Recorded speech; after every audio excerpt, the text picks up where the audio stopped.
Bem-vindos de novo ao meu canal, mais um vídeo para a gente desmistificar a matemática. Vamos ver um pouquinho da história da matemática e um pouquinho da história da humanidade. Ou seja, a matemática deveria servir, ela serve para as necessidades que a humanidade encontra no seu desenvolvimento. Então, eu vou colocar para vocês nesse vídeo as necessidades surgidas, que operações matemáticas representam essas necessidades e que tipo de número a gente vai utilizar. Quando a gente estuda português, a gente fica um tempo aprendendo as letras. Letras, sílabas, palavras. Na matemática a gente também precisa aprender os números, as operações e os conjuntos numéricos, que vai ser uma outra história. Então vamos começar. No início da humanidade, a primeira necessidade que a humanidade teve foi de contar. O indivíduo saía para caçar e ele tinha que contar quantos animais ele abateu. Ou então, ele tinha uma certa quantidade de animais, levava para pastar, quando voltasse ele tinha que contar para ver quantos tinha. Então apareceu a necessidade de contar. A primeira operação aritmética é a contagem. Não existe um símbolo específico para ela, mas ela usa números naturais. Por que naturais? Porque são os números que estão na natureza. Bom, a partir do momento que ele começa a ter a posse de animais, de propriedades, ele precisa agrupar esses elementos. E na hora que ele vai agrupar, vai juntar, aparece a primeira operação aritmética representada por algum símbolo, que é o símbolo da adição. E ainda na hora de adicionar, como ele está juntando as coisas que ele tem na natureza, ainda é suficiente o conjunto dos números naturais. Com o passar do tempo, ele sente necessidade de agrupar, fazer grupos com a mesma quantidade. E aí, contar esses grupos com a mesma quantidade, juntar esses grupos com a mesma quantidade. Grupos de mesma quantidade, quando eles são ajuntados, digamos assim, ele vai fazer uma adição repetida. 5 animais num grupo, 5 animais no outro grupo, 5 no outro e assim por diante. Ele vai fazendo grupamentos de 5 e precisa contar, ou seja, precisa juntar esses grupamentos. Quando ele começa a juntar grupamentos de mesma quantidade, ele está fazendo uma adição repetida.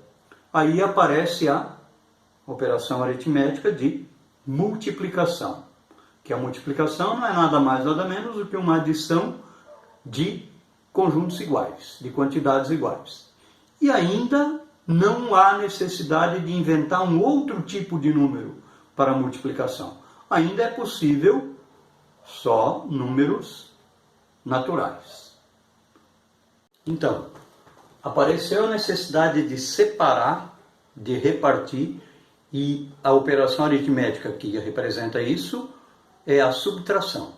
Então, eu tenho uma certa quantidade e devo para alguém uma outra quantidade. Então, por exemplo, eu negociei com um cara, eu tenho 5 animais e ele está me cobrando 8. Bom, se eu tenho 5, eu não posso pagar 8 para ele.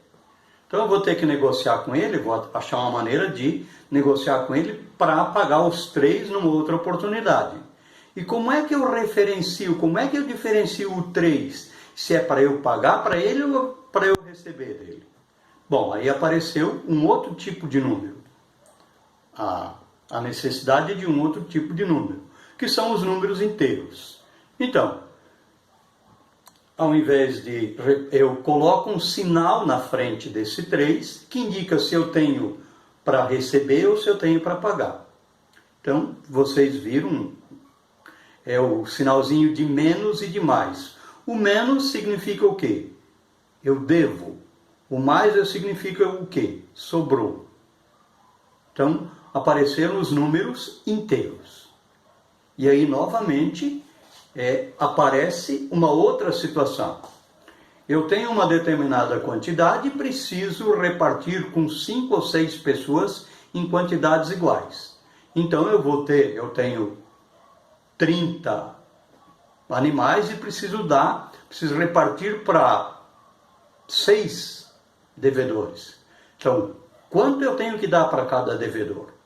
Bom, essa operação tem que ser a mesma quantidade para todos eles. Quando eu começo a subtrair a mesma quantidade, eu tenho a operação aritmética chamada divisão. O que é a divisão?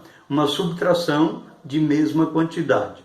Revisando, o que é a multiplicação? Uma adição de quantidades iguais. O que é a divisão? Uma subtração de quantidades iguais. E aí, quando eu chego na divisão, eu preciso de mais um tipo de número. Aparecem os números fracionários, ou os números racionais, que são os números que vão indicar,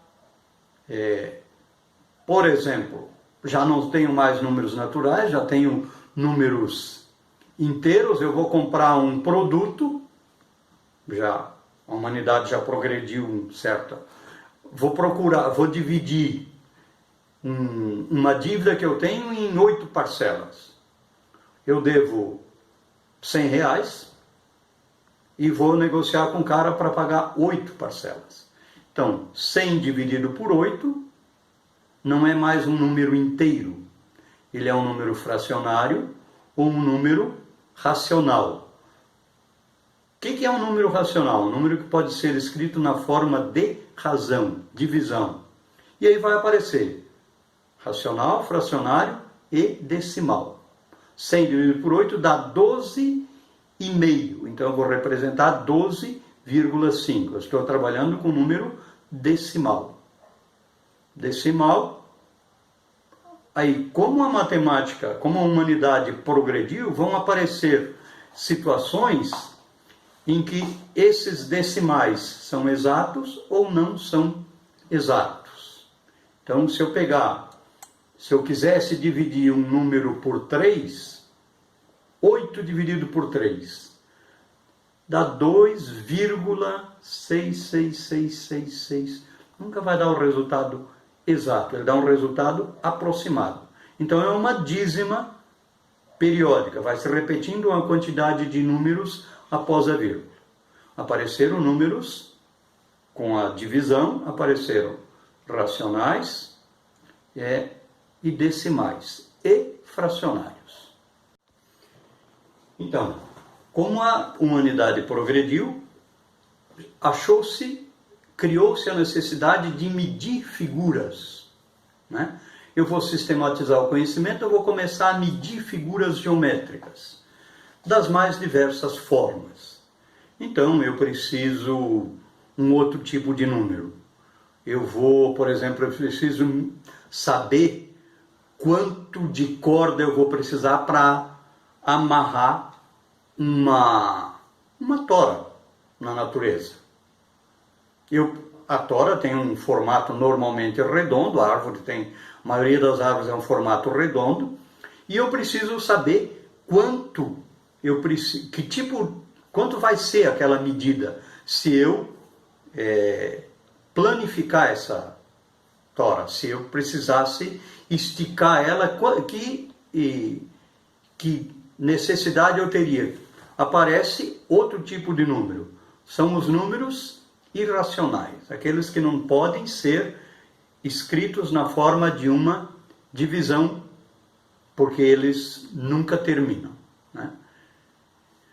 Aí vem uma outra questão. Para que serve a ciência? Porque agora nós evoluímos até um patamar que a gente começa a representar as coisas. Então a gente pergunta, né? Para que serve as ciências, a aritmética, a física, a química? Para que elas servem, né? Olha, Eu diria assim, as ciências servem para você prever o resultado de alguma coisa sem necessariamente executar. Ou porque você não pode, ou porque você não quer. Os professores de matemática acham muito engraçado e muito bonito resolver questões do tipo assim, a soma das idades de dois amigos é 27 anos e um é mais velho do que o outro 3 anos. Qual é a idade de cada um? Aí monta uma conta toda e diz que é a maneira mais fácil. Eu discordo. A maneira mais fácil, se são os teus amigos, vai lá e pergunta para eles, escuta, qual é a tua idade? Qual é a tua? Pronto, não precisa fazer conta nenhuma. É sempre possível resolver dessa maneira? Não. Por exemplo, eu quero saber quanto eu gastaria de tempo e de combustível para ir daqui a Salvador, na Bahia. Gostaria de conhecer a Bahia.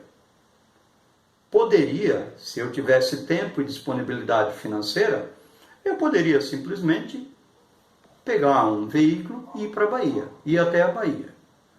Se eu não posso fazer isso, a ciência, a matemática, a física, vão permitir que eu saiba o resultado de uma ação sem necessariamente executar essa ação. Essa é a grande jogada das ciências. Prever o que vai acontecer sem necessariamente executar fazer o que você está imaginando. Então você põe no papel, sistematiza e descobre quanto tempo você gastaria para fazer uma viagem, considerando uma velocidade média tal, que nunca é a real, porque às vezes a gente, no verão, eu quero ir para a praia. Bom, a velocidade é 100 por hora, em média 80, 90 por hora. Então, daqui até na praia onde eu vou tem 150 quilômetros, então 90 por hora eu vou levar 1 hora e lá vai cacetada. Legal, eu faço as contas e acho o quanto eu deveria levar. Acontece que eu saio, ando 20 quilômetros e parou o trânsito. Pronto. Aquela previsão que eu fiz não resolveu nada, era apenas uma previsão. Então, quando a gente trabalha com as ciências, a gente tem que saber que a gente está fazendo uma previsão, uma suposição. A maioria das vezes, a gente quer que seja isso.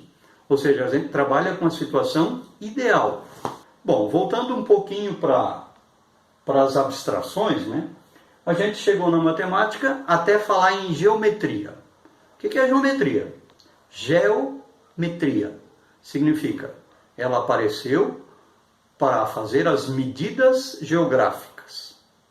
Então, geo de terra, metria de medida. Então, quando você tiver metria, é medida. Então, geo é terra, então, medidas da terra. Foram essas as aplicações primeiras da geometria. Calcular distância, calcular o tempo que o Sol leva para dar uma volta, que horas que temos aqui, a diferença de distância. Então, isso aí era a geometria. Progrediu e hoje nós temos uma aplicação bem mais ampla da geometria. E aí aparece também a trigonometria. Novamente, metria, medida, trígono. Ora, a gente tem os polígonos. Poli significa vários, gonos significa ângulos. Então, trigonometria é o estudo das relações métricas do trígono ou do triângulo. Vocês devem ter ouvido falar no pentágono, hexágono, octágono, aquelas coisas todas. São figuras que têm, gono significa ângulo e penta, octa, o número de ângulos. Então, trigonometria, o trígono vem de 3 lados, figura com 3 lados.